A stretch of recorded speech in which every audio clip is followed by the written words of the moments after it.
দর্শক, আমরা আপনাদেরকে সরাসরি যুক্ত করেছি ঢাকা বিশ্ববিদ্যালয় টিএসসি থেকে। আপনারা দেখছেন এখানে কিন্তু বড় পর্দায় আসলে যে বিচার প্রক্রিয়া হচ্ছে, বিচারের রায় পড়া হচ্ছে, সেই রায় কিন্তু সরাসরি সম্প্রচার করা হচ্ছে। এখন আপনারা দেখছেন এখানে কিন্তু বিপুল মানুষ আসলে জড়ো হয়েছেন এই রায় ঘোষণার যে বিষয় সেটি দেখার জন্য এখানে আসলে তারা ভিড় জমেছে। দর্শক, কিছুক্ষণ পর পর কিন্তু এখানে আসলে ফাঁসির দাবিতে আসলে তারা স্লোগান দিচ্ছেন, যেমন খুনি রশি লাগলে হাসিনারে ফাঁসি দে সহ অন্যান্য যে স্লোগান রয়েছে সেটি কিন্তু কিছুক্ষণ পরপর সেই স্লোগানে উত্তাল হয়ে উঠছে এই টিএসসিতে। আপনারা দেখছেন বিপুল মানুষ কিন্তু এখানে এসে দেখতে এসেছেন। এখানে শুধু ঢাকা বিশ্ববিদ্যালয়ের শিক্ষার্থীরা নন, সারা বাংলাদেশ থেকে আসলে এখানে বেশ অনেক মানুষ আসলে এখানে এসে উপস্থিত হয়েছেন এই রায় দেখার জন্য। আপনারা দেখছেন ইতিমধ্যে কিন্তু এখানে আসলে এখানে বেশ লোকারণ্য হয়ে গিয়েছে এই রায় দেখার জন্য, এবং এই টিএসসিতে কিন্তু আপনারা দেখছেন রায় দেখতে কিন্তু এখানে উপস্থিত হয়েছেন।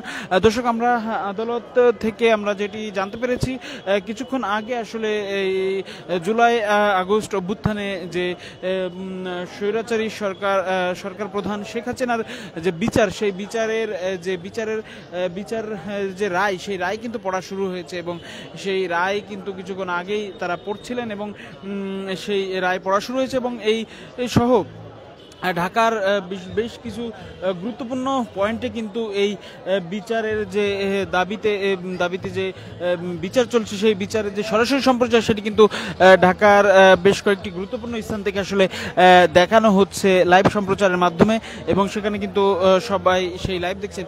দর্শক, এছাড়া কিন্তু আসলে পুরো ঢাকা আসলে আইন শৃঙ্খলা রক্ষাকারী বাহিনী বেশ নিরাপত্তার চাদরে ঢেকে রেখেছেন। আপনারা দেখছেন এখানে কিন্তু ডাকসুর আয়োজনে এই বড় পর্দার ব্যবস্থা করা হয়েছে, যে সেই রায় দেখানোর ব্যবস্থা করা হয়েছে। আপনারা দেখছেন এখানে ডাকসুর সাহিত্য সম্পাদক এবং সমাজসেবা সম্পাদক দুইজন কিন্তু এখানে উপস্থিত আছেন। উপস্থিত থেকে তারা আসলে এই ফাঁসির রায়ের যে কার্যক্রম সেটি দেখানোর চেষ্টা করছেন।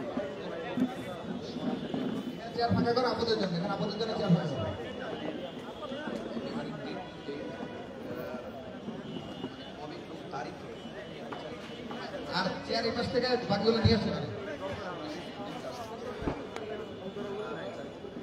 দর্শক, আপনাদের জ্ঞাতার্থে আসলে জানিয়ে রাখি, আজ কিন্তু তিনজনের বিচারের যে আদালতে যে বিচার চলমান, সেই তিনজনের বিচারের রায় হবার কথা রয়েছে। তার মধ্যে রয়েছেন সাবেক স্বরাষ্ট্রমন্ত্রী আসাদুজ্জামান খান কামাল এবং সাবেক প্রধানমন্ত্রী, যিনি স্বৈরাচারী প্রধানমন্ত্রী হিসেবে আসলে পরিচিত, শেখ হাসিনা, এবং তৎকালীন পুলিশের মহাপরিদর্শক আব্দুল্লাহ আল মামুন, তার কিন্তু বিচার হবার কথা রয়েছে। তবে দর্শক, আপনাদের জানিয়ে রাখি, আব্দুল্লাহ আল মামুন কিন্তু ইতিমধ্যে রাজসাক্ষী হয়েছেন, অর্থাৎ যে হাসিনা যে নির্দেশনাগুলো দিয়েছিলেন সেইগুলো কিন্তু আসলে তিনি আদালতের কাছে তিনি আসলে আদালতের কাছে স্বীকারোক্তি দিয়েছেন, এবং তিনি উচ্চ পর্যায়ের নির্দেশেই আসলে তিনি যে গুলি চালানোর বিষয় সেটি কিন্তু তিনি স্বীকার করেছেন।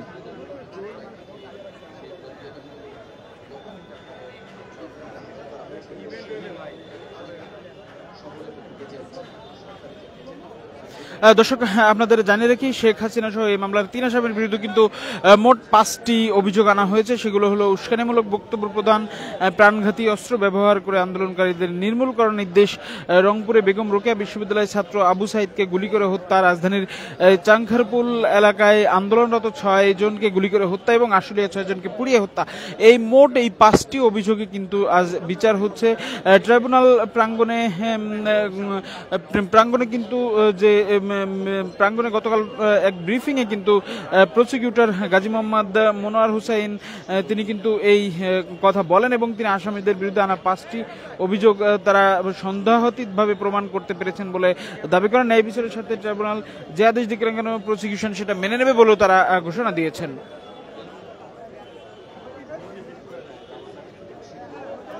দর্শক, এছাড়া কিন্তু এই রায় হবার পরে আসলে শেখ হাসিনার বিরুদ্ধে রেড নোটিশ জারির জন্য আন্তর্জাতিক পুলিশ সংস্থা ইন্টারপোলের কাছে আসলে আবেদন করেছিল Bangladesh police national central bureau.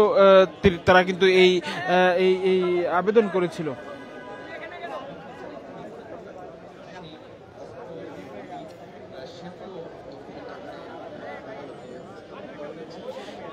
দর্শক, আমরা আসলে আপনাদেরকে যুক্ত করেছিলাম ঢাকা বিশ্ববিদ্যালয়ের টিএসসি থেকে। এখানে কিন্তু যে শেখ হাসিনার যে বিচার, সেই বিচারের রায় কিন্তু সরাসরি দেখানো হচ্ছে। সেই সরাসরি বিচারের রায় দেখতে কিন্তু এখানে মানুষ এসে জড়ো হয়েছে এই বড় পর্দায়। আমরা সেটি আপনাদেরকে দেখানোর চেষ্টা করছিলাম।